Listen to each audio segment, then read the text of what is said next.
Sir, he's uploading the virus. Eagle 1, the package is being delivered. Hello out there on the internet, I am Matthew Galt, and this is Cyber Chess. You, the audience, quite literally asked us for this. It's the scandal that just won't quit. On September 4th, at a live chess tournament in St. Louis, chess grandmaster Magnus Carlsen lost in a massive upset to a young chess whiz, Hans Niemann. This was not supposed to happen, and almost immediately, accusations of cheating flowed. Over the past few months, accusations and revelations have gotten wilder. We're talking butt plugs, we're talking AI-driven cheating engines, and other wild stuff. Throughout it all, Motherboard editor-in-chief Jason Kebler has been pushing the story, watching every moment, and now he's got a big scoop for us. Jason, thank you so much for coming on to Cyber once again to talk to us about everyone's favorite sport, chess. What's up, YouTube? Finally get to say that. Very exciting. We're streaming this on YouTube and not Twitch today because of some technical difficulties. But hello out there, YouTube and Cyber listeners. Shit's wild, huh? It is. It's super wild. Everyone should read Jason's new story that's fresh up on the site. So for people that don't know, can you give us like the blow by blow of what happened on September 4th and like how we got to where we are now? Yeah, so we talked about this on a previous episode, and it's a long and complicated tale. But the long and short of it is there's a tournament called the Cinquefield Cup. I believe that's how you say it. And Magnus Carlsen, who is the highest rated chess player in the world, was playing against Hans Niemann, who is this 19-year-old up-and-comer. Hans Niemann beat Magnus, and immediately after the match, he tweeted a video from soccer coach Jose Mourinho. This like video clip was like, I want to say more, but I can't say anything. Magnus then pulls out of the tournament altogether, which is like really unprecedented. The implications immediately were that Hans must have somehow cheated against Magnus. Like that was the implication of him tweeting this. And then people were like, well, how could Hans have possibly won? Because he was playing as black, which has sort of an inherent disadvantage against white in chess. And it was also sort of an over the board thing, meaning it wasn't online chess. They were playing in person with real pieces. Other stuff happens immediately. Basically, like security is kicked up a notch at the Cinquefield Cup. They start like doing metal detecting, and they also they delay the tournament to sort of sweep for devices, as I understand it. Nothing was found at that time. But then chess.com bans Hans Niemann, with the implication being that he cheated at some point. Then go ahead. No, I was going to ask, and he has admitted to cheating at some point in the past before on chess.com specifically, right? Right. So Hans had previously admitted to cheating when he was like 12 and 15, something like that, when he was, a young teenager and preteen. And basically Hans's explanation was that I was good, but I wasn't really willing to grind to get sort of to increase my rating on there to where I was playing people on my own level. So I used an AI to cheat on chess.com so that I could play against better players. He called it later the worst mistake of his life, and he explicitly said, I've never cheated in over the board chess. During all this time, there's been no proof that Hans Niemann cheated against Magnus Carlsen. Nonetheless, it's been the only thing that the chess world has been talking about. It's like people started running all of Hans's moves through like chess AI to sort of calculate like what are the chances that these moves could have been made by a human versus a chess AI, which at this point, chess AI is much better than any human player. And so in theory, like anyone using a chess AI should be able to beat any human player. Then basically like a week later, like a week and a half later, the two meet up again in an online chess tournament. Hans is playing against Magnus, and there's thousands of people watching. This thing is being live streamed. Hans makes one move, and then Magnus makes one move, and then Magnus turns off his webcam, resigns the game, and logs off. He like basically refused to play against Hans.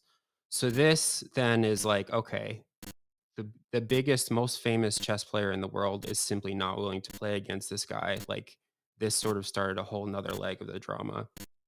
In the aftermath of that, this was a tournament being run by chess24.com, which is a pretty big chess website like platform. It's, I believe, the second largest after chess.com. They had a journalist on there, like one of their announcers, interview Magnus I think the next day after he resigned.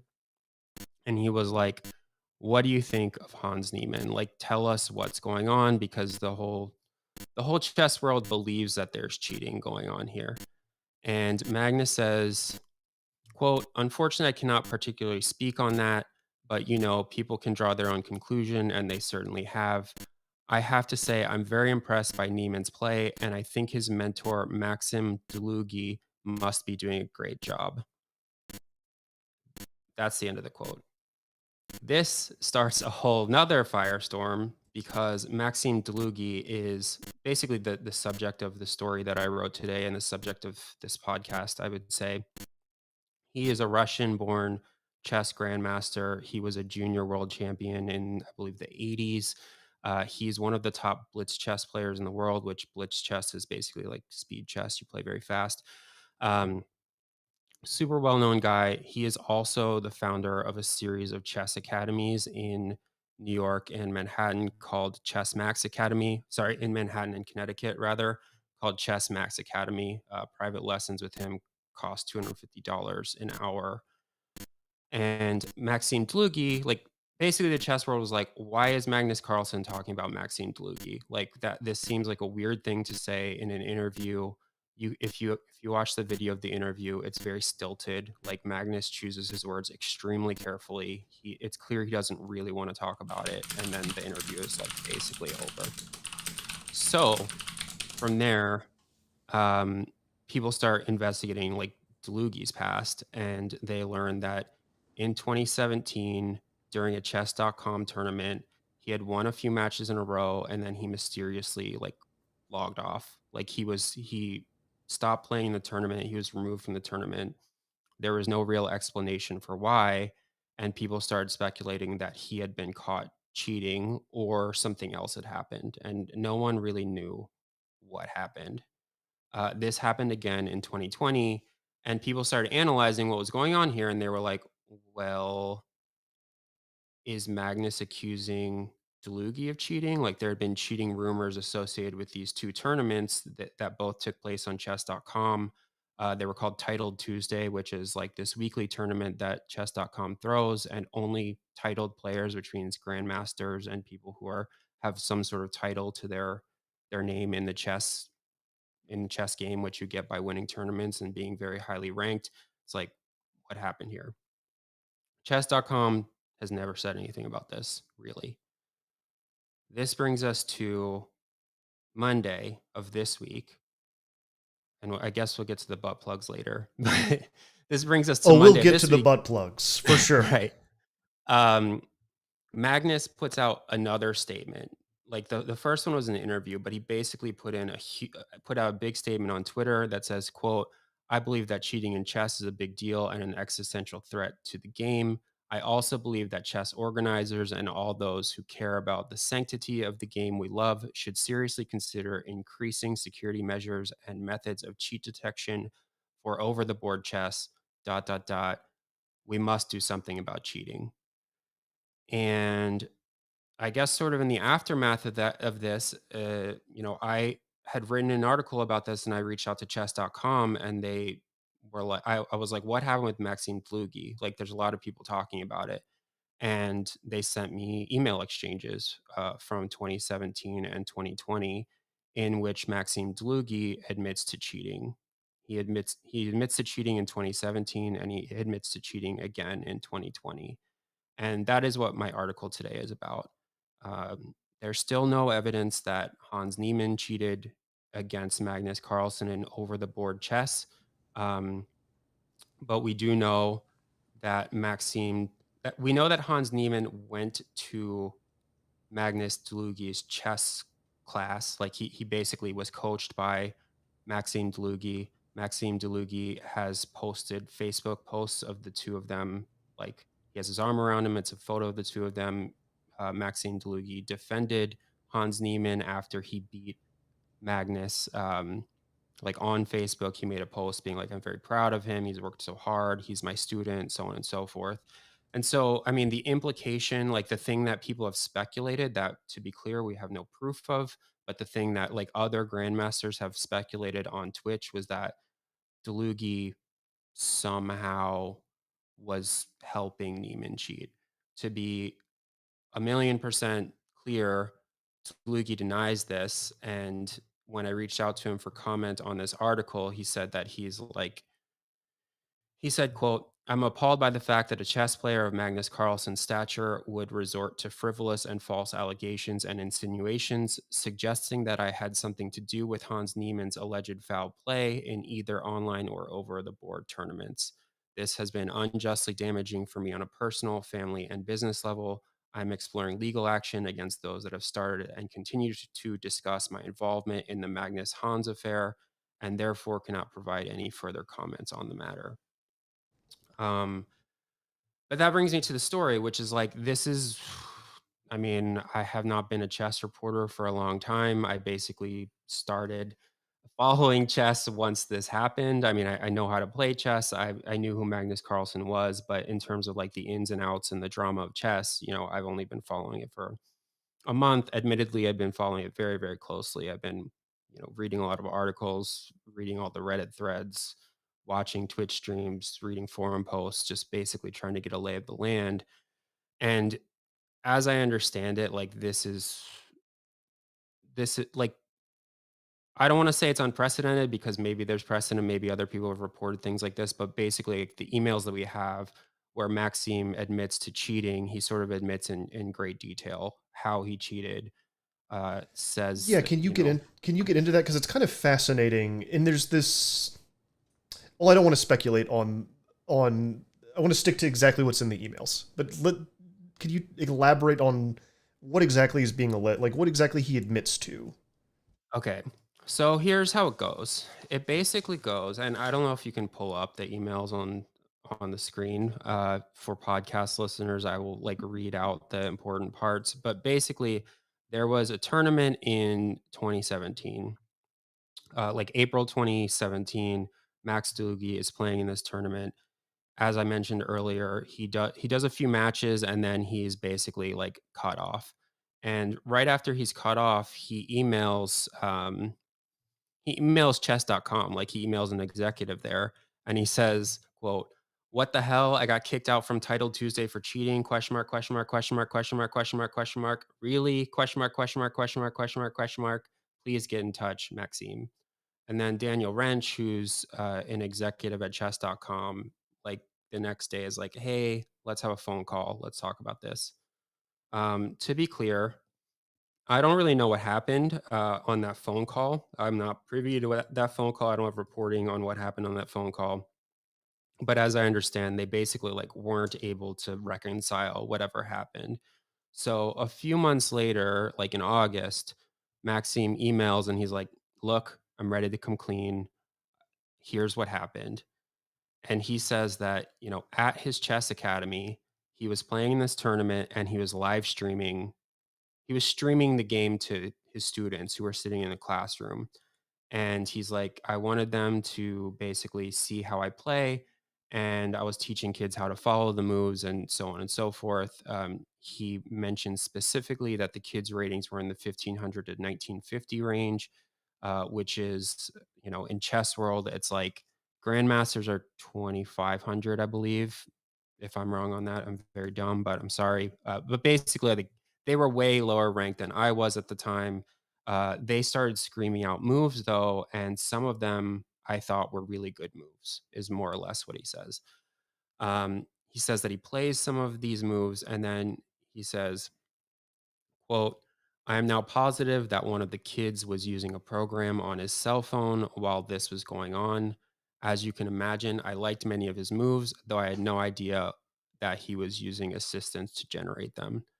So in essence, I mean, he's kind of throwing this kid under the bus. Like he's basically like, I didn't know I was cheating. Although to be clear, crowdsourcing your moves, even if they're from students, like that is a violation of chess.com's rules, and I think it would be considered cheating in any colloquial sense where it's like, it's supposed to be a one-on-one match and you basically have a bunch of people giving you advice and you're choosing the best move to make.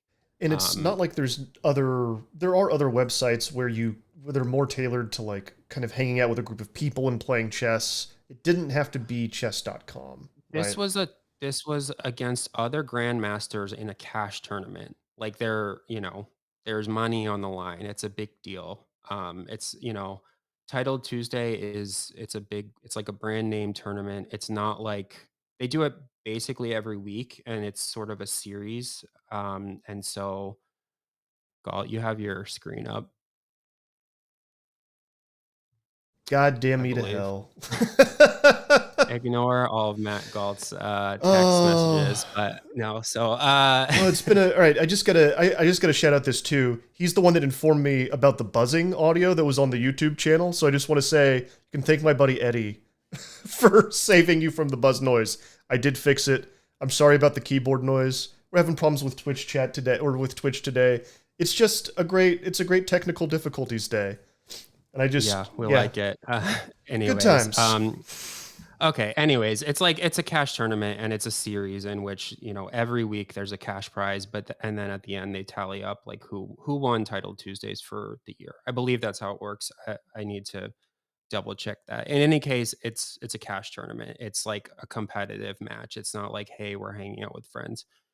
Anyways, he says, I'm truly sorry for that. And I feel like I robbed my fellow GMs of some prize money, though it was completely inadvertent. And then he basically says, like, I play better when the kids aren't watching me. But he does say that he thinks that he was being fed through a third party moves that were generated by a chess AI. So chess.com responds, and they are more or less like,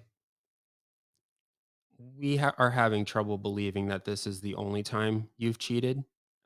So you need to sort of like fess up. Um, and he responds and he says, I agree. It was not the only time, that there were multiple times that they cheated, that he cheated. And chess.com eventually says, we're going to let you back on chess.com. You're not allowed to play in any cash tournaments. Um, and basically, like, we're going to give you a second chance so that you can continue to teach your students. But if you cheat again, like, that's it. Um, Fast forward to 2020. There's another series of emails. This series of emails is a lot shorter, and doesn't go into detail. But basically, they catch him cheating again, and they said, we're going to ban you. And then they say that they're going to give him a third chance, but that he can't play in any tournaments. Like at some point, they allowed him to re-enter the tournaments after a year or two. And he says, yes, I agree that I violated the rules as I had some help in some of the games from an outside source. I promise it will not happen again. And that leads us to today. So, I mean, this is basically, it's like, you know, Dlugy is not the most famous chess player, but he's pretty famous. Like, people know who he is in the chess world. He did a bunch of videos for chess.com, like tutorial videos back in the day. And so I don't know, it's like black and white proof that he cheated. Um, and I mean, that's what the article is about. It's like we still don't really know what happened with Hans. We know that Hans cheated on chess.com when he was younger. We don't know sort of if he cheated against Magnus. We know that Magnus has asked for the chess world to take cheating more seriously. And I think that the release of these emails, which, we published this article 2 hours ago, it's been pretty controversial. Um, I think that this is an example of, the biggest chess platform taking cheating seriously. It's like if you cheat in baseball, there's drug testing. And if you fail a drug test, it's like MLB will ban you for a certain length of time. They will say what you tested positive for. They will tell everyone that you tested positive for something. When the Houston Astros were caught cheating a few years ago, like there was a big investigation and then a report about like how they cheated and who did it and so on and so forth. If you're caught like aimbotting in a first person shooter or a competitive video game, like you will end up sort of like you'll be banned, and they will tell publicly like, hey, this person cheated. It seems like to this point in the chess world, it's largely been a pretty private thing, where there's been like a lot of rumors, but not necessarily the sort of straightforward like, hey, we have proof that this person cheated, here's what they said, here's what they did, like that sort of thing. And I think that's what's, to pivot it back to Hans, that's sort of what is missing here, which is we don't have there's no confession, there's no proof, there's accusations, and I think that there's a lot of people saying that they have proof or that there's more to the story or they can't say what they really want to say, like that sort of thing. And I think that there's a lot of frustration because let's say if Hans did not cheat and he beat the world's best chess player and over the board chess, like that's an amazing thing for that young man. And it's become this highly controversial thing and this thing that everyone's talking about. Can we talk about a little bit about how chess.com, and we are going to get to the butt stuff right after this last point. Um, how does chess.com know that someone is cheating? Because it's not like with the aimbots or the steroids where you can drug test or you know that a program is running on a computer, right? It's a little bit more complicated here. So how they know this and exactly how it's done is proprietary, as in like I can't say this is exactly specifically 1,000,000% how it's done. However, they have an anti-cheat and they describe how the anti-cheat works on a page dedicated to this. And as I understand it, it's like they have millions and millions of players on chess.com, like just tons of games over the course of years, and they have all this data and they have like an algorithm that crunches expected moves in a given situation. And then if this is not exactly how it works, I'm sorry, but this is as I understand it. They basically like feed in data from chess engines, which there's many different types of chess engines. Like there's a lot of different releases, and a chess engine is just a chess AI. And they basically see like what is the optimal move in any given scenario, and how often does a human make that move? And basically, it creates like a statistical analysis of how likely a human would be to make a super optimal move. Um, and I guess if they have, patterns of someone making moves that are far beyond their skill level, which, as I said, chess has a rating system, and if there are just sort of repeatedly patterns of moves that would be more likely made by an AI or an extremely high level player with someone who doesn't have that sort of experience, it gets flagged more or less. And then they say that all their reports, like they say, quote, before any accounts are closed, all reports are thoroughly reviewed by a team of specialists who have reviewed and closed thousands of accounts in their roles as chess.com statisticians. And then on its cheating page, they basically say like this model and this system has been vetted by various grandmasters and people in the chess world, and it's widely considered to be like a good way of doing things.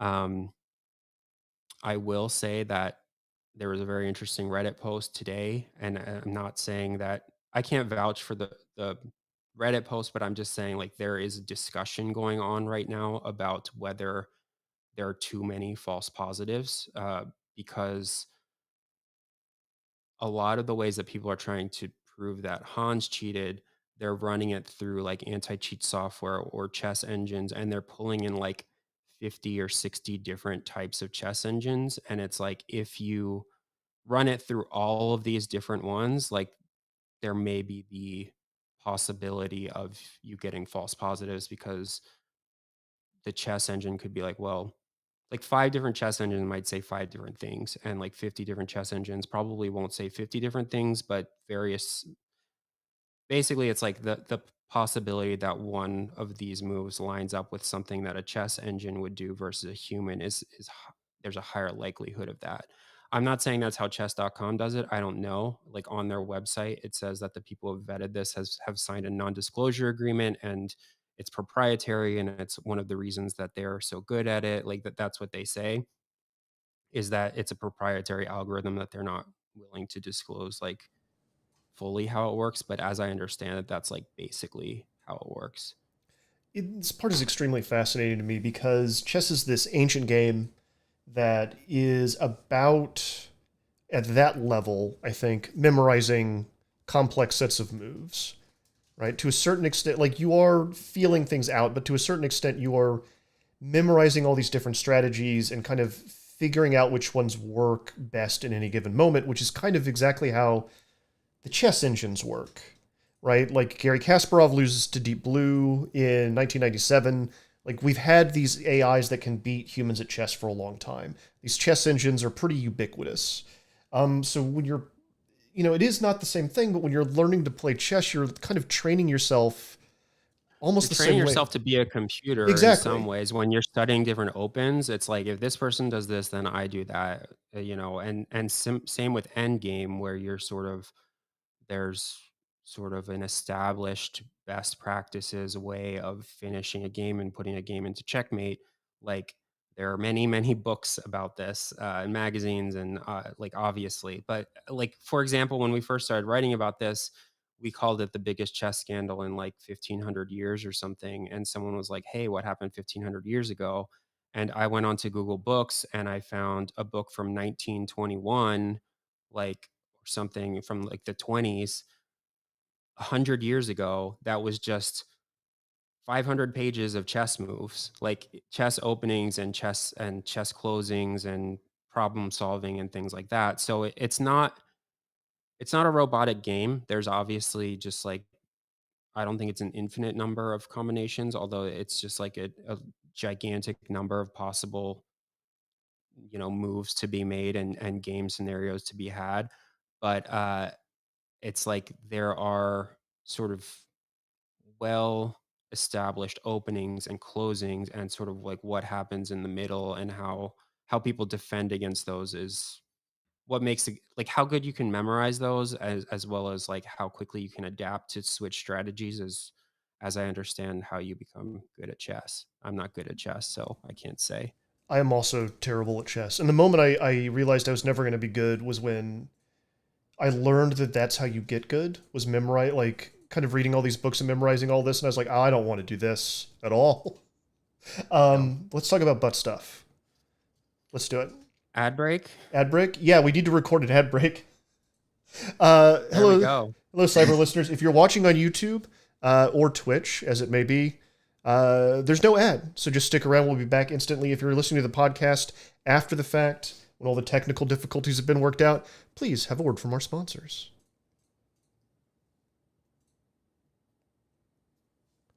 All right, welcome back to Cyber. I am Matthew Galt. We are talking about the chess scandal that has rocked the world. So, kind of at the center of all of this is how this would have even been done, right? Like Right. how you've got an over-the-board chess match that's live.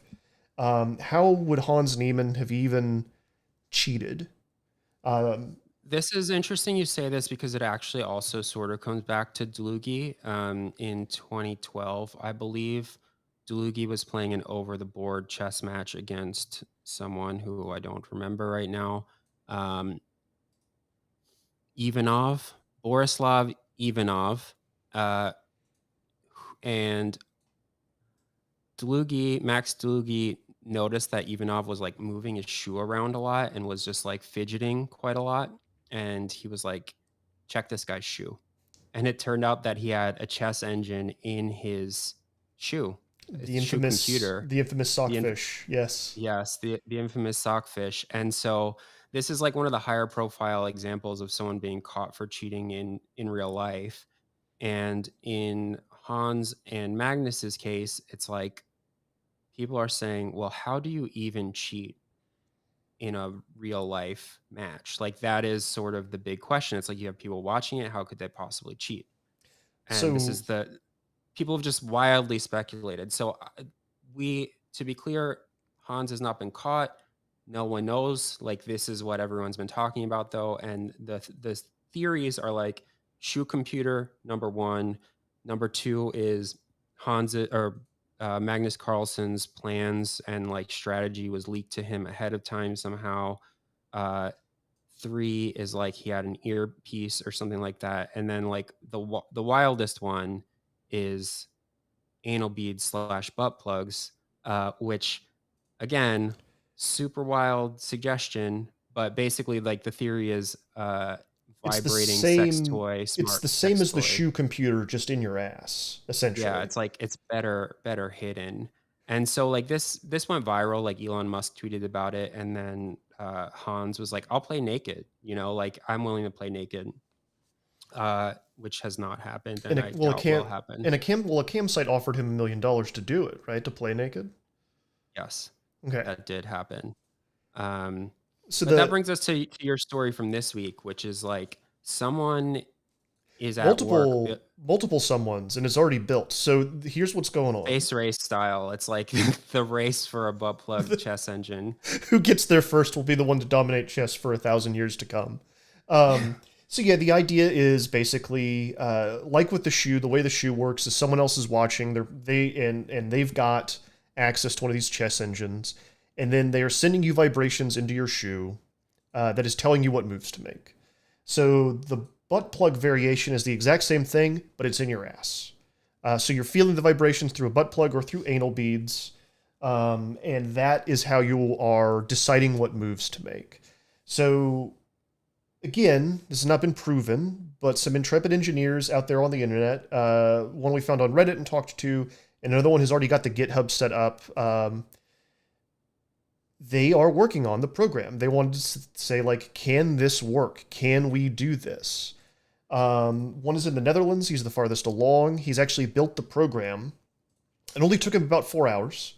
So like I said, there's ubiquitous chess engines out there. The name of the GitHub is Buttfish. And he's a software engineer, and he's got extensive knowledge of how to use like Internet of Things objects. So what he did is he took the Sockfish engine, and then he hooked it up to some other libraries that can communicate with basically anything that you can put on Internet of Things, anything that you can communicate with wirelessly.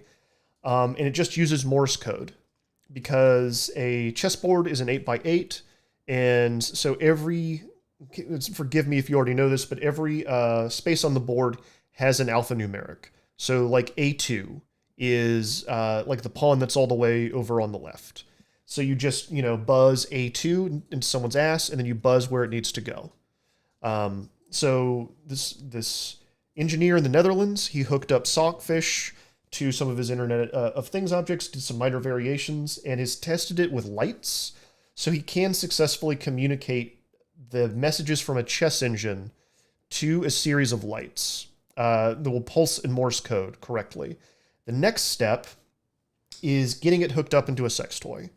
And he's in the Discord for a website called, is it buttplug.io? I think you know a little bit more about this than I do. I believe it's buttplug.io. I'm blanking on the guy's name right now, but basically it's like smart butt plug. And this guy does all sorts of fun things with it. So yeah, the last time I talked to Ron in the Netherlands, he'd narrowed the specific sex toy down to a few candidates and was communicating with people on the Buttplug Discord who were going to test out the vibrating sex toy. And he's got two ideas. He doesn't know which one is going to work well. The one is just the Morse code butt plug. Another one is a string of 8 anal beads, because there are the 8 spaces on the board. And you vibrate the individual beads the number of times. But the problem with that is... I love the sensitivity required to... Right. Yeah. I think there's like a different set of skills, I think, required for the person that's on the receiving end of the 8 vibrating anal beads that lets them cheat at chess, right? You have to have a sense of internal touch that I think is maybe beyond the ken of mere mortals. Right. So as I said, as we've both said, this is like a proof of concept that is happening because this meme went viral. This is not like someone like, hey, this is proof of this cheating. That's not what it is. It's just like a programmer being like, we choose to do this because we can and because it's funny and so on and so forth, because it is ridiculous. It's like the program's called Buttfish. The tagline is called, quote, effortlessly transmitting Morse code of chess moves to your butthole. It's like it's pretty funny. And here at Motherboard, it's like it's very DIY, open source, you know. Here I'm going to We don't want show. people we Here's don't want people to cheat. Yeah, show the graph. the I thought graph, the beautiful was good. graph. I really like this. Yeah, this is the reason he did it. He's like, because you have to wait for the perfect person who's into butt stuff, can write the program, and is into chess, and that would be the chosen one. But that person's not coming along, so it's got to be him, the person who can just program. He had to make a choice to do this. But yeah, the whole thing is on his GitHub. You can download it right now and start playing around with it. Here's the demo of it working with his lighting system. So it Safe for work. Yep, safe for work. This is all safe for work. So it works. It's just about getting it connected to a sex toy and seeing if it's even possible. That's the next step. And when we learn how that's going to work out, I can guarantee you we'll talk about it on Motherboard.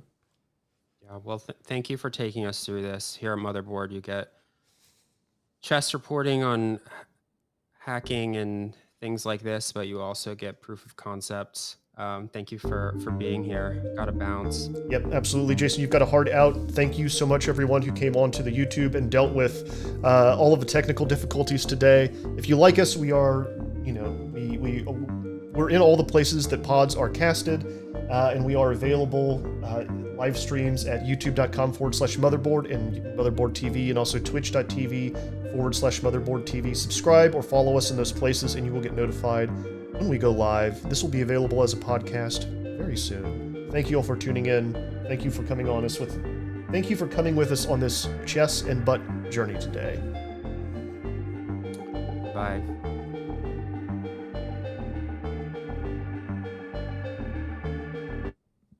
You know what I just realized?